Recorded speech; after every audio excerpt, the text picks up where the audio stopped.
We had a robust show last week about abortion, and this conversation just keeps on going because Texas' new abortion law is full throttle now. We broke this down, and I talked about it a bit yesterday, and I want to remind people there was some confusion. Some folks thought that the mother could be sued if she attempts to get an abortion. It's in Texas. It's not like that. It is anybody who helps the mother. So they're doing a little bait and switch. We're not going to criminalize the mother. We'll just criminalize the Uber driver or whoever the case may be. And it'll be a bounty hunter on who can make the most money telling on somebody. And Amisha and I broke down scenarios, what it would look like, who it might affect. You know what I'm saying? But Governor Greg Abbott, the governor of Texas, he got some questions. And I want to add this, though, because you pointed this out, Amisha, that we should also be able to think about abortion and women's health beyond rape and incest. So you pointed that out. It's really important to say that it's not just rape and incest. We got to see it beyond that. But I do want to point out that a reporter questioned Governor Greg Abbott about what about the case of rape and incest, and just putting out there, adding on to what Amisha said. We got to think about it beyond that. But here is what the governor of Texas said about rape, about women who are victims of rape or incest to become pregnant. Listen to this. Governor, regarding the heartbeat bill, why force a rape or incest victim to carry a pregnancy to term? It doesn't require that at all because obviously it provides at least 6 weeks for a person to be able to get an abortion. And so for one, it doesn't provide that. That said, however, let's make something very clear. Rape is a crime, and Texas will work tirelessly to make sure that we eliminate all rapists from the streets of Texas by aggressively going out and arresting them and prosecuting them and getting them off the streets. Amisha, in 2019, Texas had the highest number of forcible rape cases in the United States, the highest number. So what were you doing before this?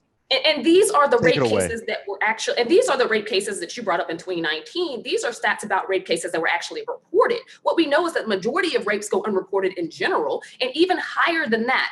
Do you know the rate of rape clearance cases, even amongst those reported? It is less than 2%.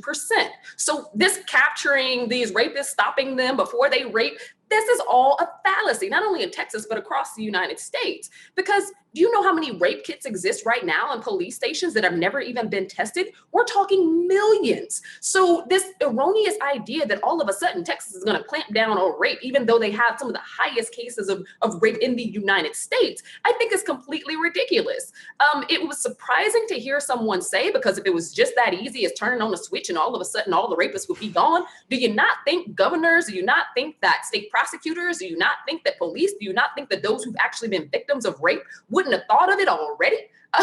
Texas is, this is ridiculous because Greg Abbott knows that even amongst conservatives, the whole not having an exception for rape or incest is something that is not popular. And I think that it's important for us to talk about this, but also I want to raise the context above rape and incest as well, because as we spoke of last week, Clay, you know, this is a passionate issue for me as a woman, but also as somebody who has stood and been pro-choice for so long. And honestly, and I applaud you for coming, you know, talking about your mom's experience last week. But I will say for the first time live anywhere that as someone who has actually had an abortion, I've done it and I'm not ashamed of it. I don't go to sleep and lose sleep over it. I was not raped. I was not a victim of incest, but I was a victim of someone who was abusive. And at the end of the day, when you have a partner who is extremely abusive, verbally, physically, whatever, someone who is literally calling you, texting you, showing up at your job, threatening you about the life that is inside of you, and you don't have any place to turn, telling that woman that she cannot have control over her life and control over her body when she is in that type of situation, I think is completely outside of the realm of government. I think it's completely outside of the realm of anybody who's not involved in that situation personally. This is something that, you know, I I went through, still have traumatic experience over, not the abortion itself, but the fact that it was a very threatening relationship, and acknowledging the fact that had this gone on, it would have gotten worse. And I think that that is the case from many women that I talk to who have gone through this, but also just acknowledging the fact that pregnancy, the fact that carrying a baby, the fact that becoming a mom is something that is very intrinsic to the woman, and something that requires a lot of time, attention, being in the right mental space, having an understanding that even though we see these shining episodes on Twitter and across social media at various points of people being excited about pregnancy, there are just as many or more women who quite frankly are not, because they get pregnant in situations that they did not plan. They get pregnant in situations that are abusive. They get pregnant in situations that are traumatic. They don't have the funding. They don't have the support systems at home or outside of those networks. And at the end of the day, those women should be valued as well. Well, thank you for sharing that, because I know that so many women can relate to that. And being that I know a bit of your story, I'm sure you weren't wealthy. I'm sure you weren't living some glamorous life where you had all of these, incredible options. Amisha, what would have happened to you if you would have lived in a state like where Texas is today, or God forbid, lived in a world where Roe v. Wade was not the law of the land? When you experienced that, what would have happened to you? I would have been stuck. I was thankful enough to live in the state of Illinois, in the city of Chicago, but had Roe v. Wade not existed, or had I lived in a southern state, had I lived in the state I grew up in, the state of Mississippi, I would have been screwed. And I say that because I could not sleep. I could not eat. I contemplated suicide. I even tried it. So when you tell women that they are forced to do something because you have someone who, or a government that believes, or individuals who believe that based on their religion, mind you, I'm Baptist. I talked to God several times. And at the end of the day, I also had someone who was extremely abusive, texting me, calling, showing up to my job, showing up to my house. When that is your circumstance and you feel there is no way out, mind you, my mom is not alive. Mind you, my grandmother is barely hanging on. Mind you, I had no other place to turn. When all of that is happening and you're someone who was trying to make ends meet, your life is very different. And at the end of the day, you can talk to as many counselors as you want, but those nightmares, that abuse, that level of fearing for not only your life, but the life that you are carrying is extremely high. And I think that, looking back on it now, I don't have a regret there, because I would not have wanted to be saddled to that person for the rest of my life, or, not be able to break away. But on that same token, I feel as though had I not been able to make the decision that I made, the one that was best for me, I would have been in a very difficult place today if I made it out alive at all. And I say that because mental health, especially when you're pregnant, is extremely volatile. And you really have to have a support system around you, but also you have to be mentally well. And I don't want to, I can't underscore that enough, because we have so many women that not only go through postpartum depression, but women who are in very depressive states while they are pregnant. And for those who don't know, many women who are pregnant don't take, even if they have been prescribed several medications for depression, anxiety, whatever, they go off of them during pregnancy because it can cause issues with the baby. And I think that, when those things are developing, when you're having depression, when you're having anxiety, when you're having thoughts of suicide, and you are also carrying something that is taking your emotions up and down all the time as well, and you don't have a supportive partner, either one that is MIA or one that honestly does not want to see your life or this kid's life, these are decisions that should be made by the woman.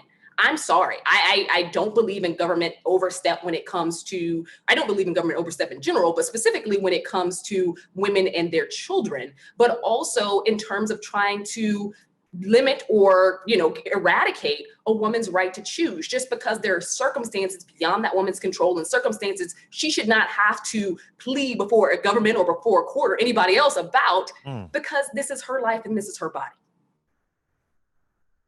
Wow. I mean, listen, this is it. I mean, this is an example that's important for folks to hear. And like you said, we have to push our narrative beyond just rape, beyond just incest. It is a complicated, layered issue. And I've said it before. I know it's trite at this point. I think everybody who is not Republican, they say this.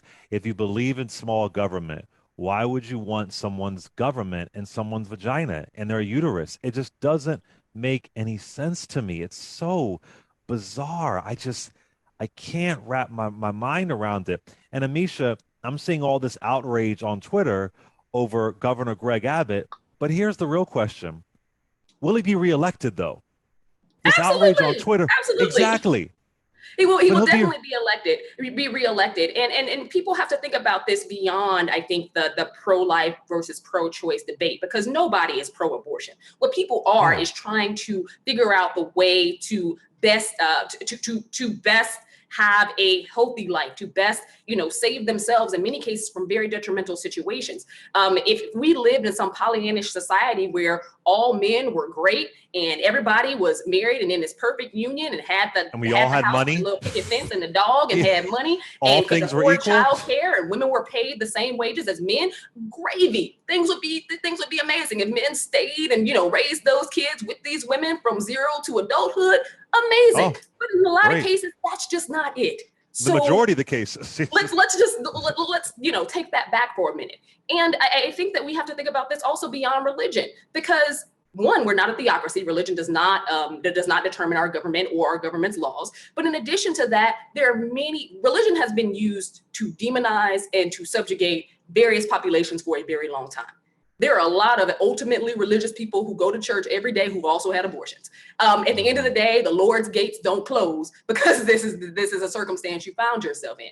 I just think that we need to be a lot more understanding of the various things that happen. And I would consider crimes of humanity to a certain extent when it comes to the fact that Republicans are speaking out of both sides of their mouths. They want to be or claim to be pro-life. Meanwhile, in the case you mentioned at the top of the show, a lot of them are very much pro-death penalty. But beyond that, they're also let's get rid of WIC. Let's get rid of food stamps. Let's not fund universal pre-K. Let's stick poor kids in schools where they don't stand a snowball's chance in hell of success. Let's ensure that, housing is not provided for those who cannot afford it, or putting them in the areas where we know that there are toxic waste being spilled into their communities, or areas where the air quality is really low and they won't be able to breathe.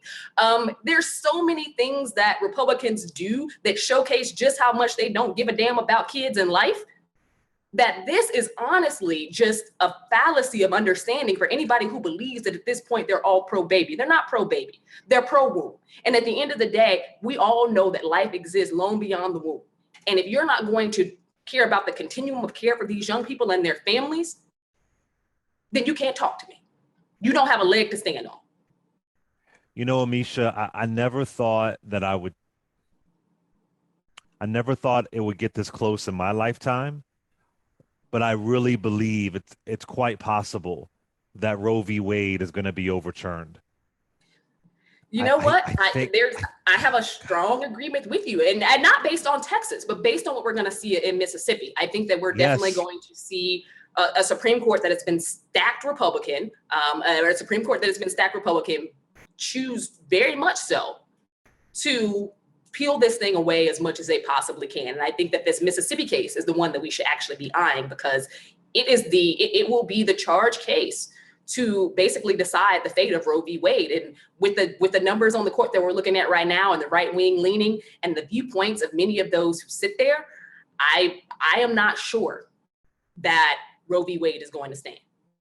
And Roe v. Wade was decided in 1973. That isn't that long ago. And you got to give it up for them. Republicans, they plot they've been plotting since 1973. And now here we are in 2021. They've been plotting to perfect the Southern strategy since 1964. I mean, my God, they plot. They do not play the games. When they have a mission, they go for it. And I am terrified to live in a world where there is not Roe v. Wade. I've only read stories and heard stories of women dying by hangers and of course I say all the time, but rich women always had safe abortions, always. And I will even hate the repeal of or the stripping down, the stripping away of Roe v. Wade will not stop anyone from getting a termination of an unwanted pregnancy or unplanned pregnancy. What it will do is force women to have abortions in unsafe, unsanitary ways. They will go to chop shops. They will go to somebody's basement. They will go to the backs of pickup trucks. They will resort to taking various medications. They will resort to means of killing themselves to not deliver an unwanted child. And I think that we have to be very honest about that, because our nation has been there before.